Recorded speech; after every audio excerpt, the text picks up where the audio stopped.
इस खबर पर ज्यादा जानकारी के साथ धर्मशाला से हमारे संवाददाता कामेश्वर शर्मा और शशि भूषण हमारे साथ जुड़ गए हैं। कामेश्वर, पहला सवाल आपसे कि विधानसभा का शीतकालीन सत्र जो है वो शुरू हो गया है, कौन कौन से ऐसे मुद्दे रहने वाले हैं जिन पर आज चर्चा होगी? कामेश्वर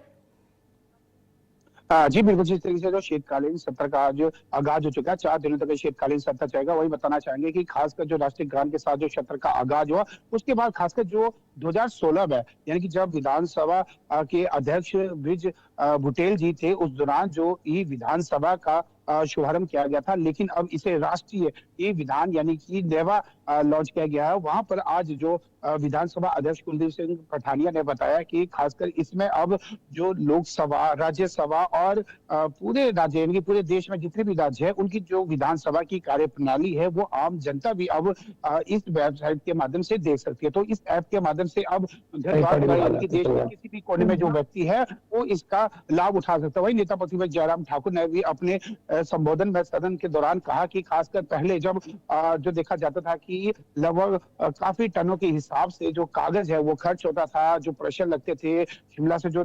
शीतकालीन सत्र के लिए जब लोग आते थे, काफी ट्रक भर के आता था। वही अगर जो मानसून सत्र या फिर शीतकालीन सत्र या बजट सेशन होता था, काफी उसमें जो कागज की खपत होती थी। इससे कहा अब जो ई विधान हुआ है, इससे कहने तो कहीं जो पर्यावरण है उसमें भी इसका कहने तो कहीं लाभ होगा और पेड़ कटान में कमी होगी। तो कुल मिलाकर जो देखा जा रहा है, आज इसका यहाँ पर शुभारंभ हुआ है और खासकर मुख्यमंत्री सुखविंदर सिंह सुक्खू ने भी बधाई देते हुए कहा कि इससे कहने तो कहीं जो प्रदेश में जो अब डिजिटल इंडिया की तरफ जो भारत बढ़ रहा है, खासकर उन्होंने कहा कि राजीव गांधी का भी ये सपना हुआ करता था कि कैसे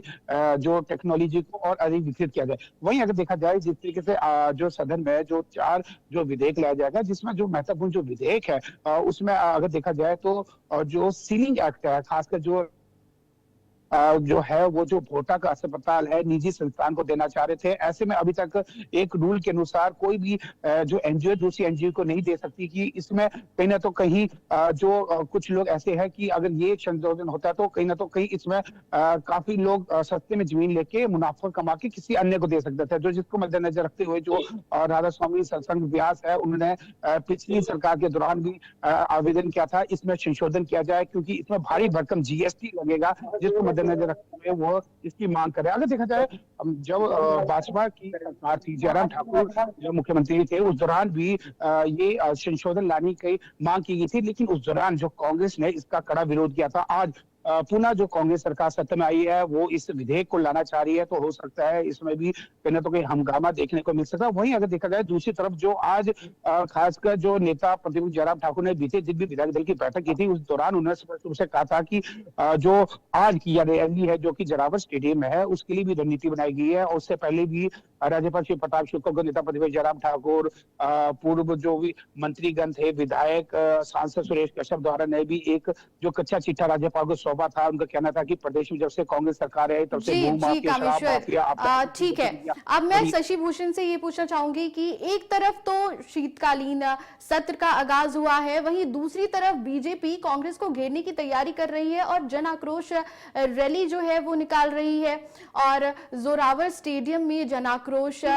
जो आंदोलन है वो देखने को मिलेगा बीजेपी का। तो ये आंदोलन कब शुरू होगा शशि भूषण? देखिए, जोरावर स्टेडियम में जो है पहले इनकी तैयारी जो थी वो सुबह 11 बजे की थी, लेकिन क्योंकि सत्र की जो शुरुआत थी वो सुबह थी और एक कोरम होता है सत्र में, सभी विधायकों का आना भी अनिवार्य होता है, अदरवाइज जो है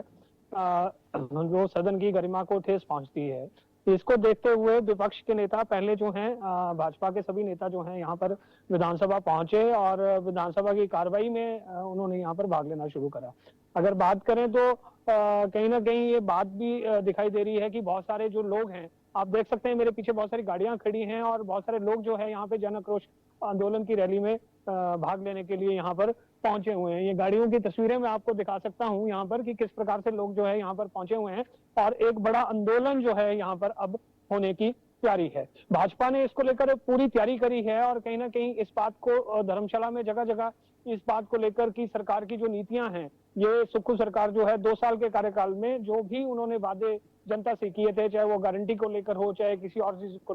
लेकर हो, उसमें अपवाद में ही रही है। इसके साथ साथ कुछ मुद्दे और हैं कि इस तरह की जांचें बिठाई जा रही हैं जिन जांचों का जो है कोई भी जनता के कार्यों से सरोकार नहीं है और भोज किए जा रहे हैं और बड़ा बड़ा एक्सपेंडिचर किया जा रहा है और कहीं ना कहीं आपदा का रोना रोकर जो है जनता के साथ एक विश्वासघात किया जा सकता है। जोरावर स्टेडियम में लोग पहुंचना शुरू हो गए हैं। थोड़ी देर में हम आपके साथ उसकी तस्वीरें भी साझा करेंगे कि किस प्रकार से लोग जो है यहाँ पर पहुंच रहे हैं। अभी तो